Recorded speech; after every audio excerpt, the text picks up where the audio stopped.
And make sure to never leave home without my tactical dildo. I mean, Kobo Krusher. Boom, I did my holy shit block, okay?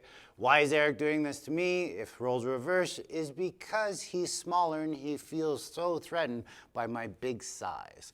So he turns that into a strike, bam. Now imagine if I'm bigger and stronger, which I am, and I have training, my judo chop or fuck sao can do some serious damage, okay? Is it gonna end the fight? No, probably not. But can it break his nose, water his eyes? For sure.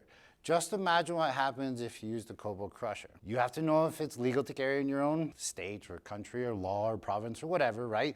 But that's up to you to figure out. So when it's here and you go to get that smash, right? You're targeting the head, okay? Where you choose to target the head is up to you. In the self-defense world, I just say try to hit the head. I'm not worried about breaking my hand, especially with a hammer fist or with the Kobo Krusher in my hand. I'm just hitting from here. But a good rule of thumb to follow is if one hits, another one follows, okay? So that's like best case scenario. But most people are probably gonna block that chop. So he fires at me here and he blocks this. Ha ha! Now he's blocked it. So is that going to hit or not? Let's say it hits his hand.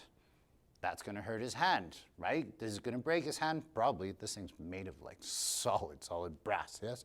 Perfect. So I'm here, but he does block it. Will this hand change that into an overhand? Boom, that one smashes. He doesn't like that feeling, go back to your Kobo Krusher. But again, you can use it in so many different ways. I train with my fist, so I hit with my fist. But when I'm doing a hammer fist or like a chopping type motion, it changes. If he fires a jab cross, now my defense or my offense becomes my defense. So now what do I choose to do? This here now isn't so necessary. It's my left hand that's necessary. Now we're starting to look like Wing Chun people. So I can come up here, lift, this hand can come underneath, and I can just press and push away and get off to safety.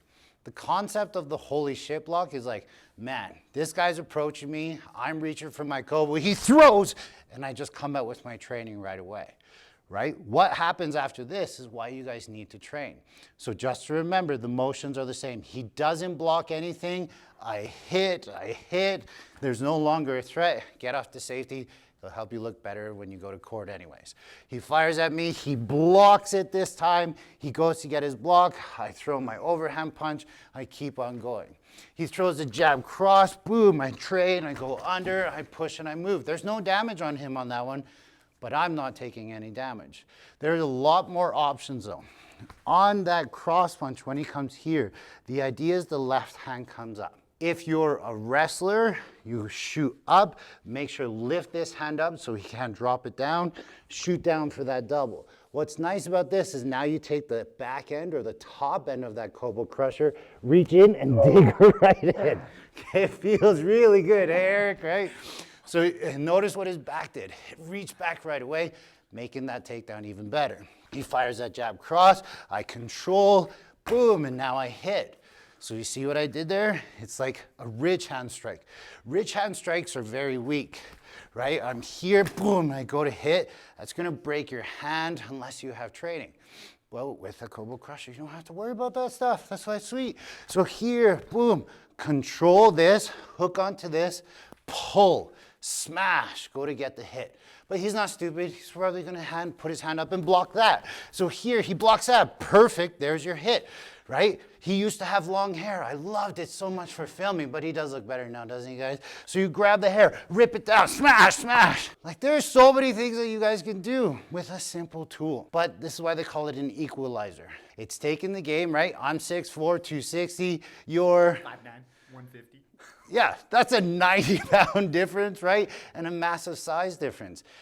Equalizer may make it a little bit more equal. But what do you gotta do? You gotta train your ass off. So stay safe.